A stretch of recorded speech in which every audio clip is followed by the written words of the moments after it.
Hey everybody, today we're going to read page 38. Just then, the front door slammed. "He's back," said George. "Dad's home." They hurried through the garden and back into the house. Mr. Weasley was slumped in a kitchen chair with his glasses off and his eyes closed. He was a thin man, going bald, but the little hair he had was as red as any of his children's. He was wearing long green robes, which were dusty and travel-worn. "What a night," he mumbled, groping for the teapot, as they all sat down around him. 9 raids. 9! And old Mundungus Fletcher tried to put a hex on me when I had my back turned." Mr. Weasley took a long gulp of tea and sighed. "Find anything, Dad?" said Fred eagerly.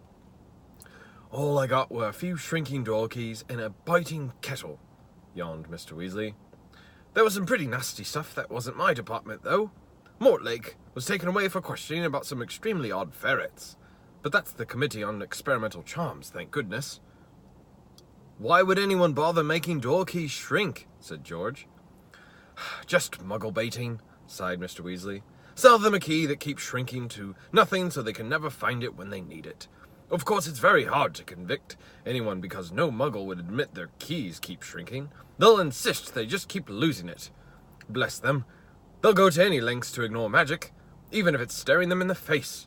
But the things our lot have taken to enchanting, you wouldn't believe." "Like cars, for instance?" Mrs. Weasley had appeared, holding a long poker like a sword. Mr. Weasley's eyes jerked open. He stared guiltily at his wife.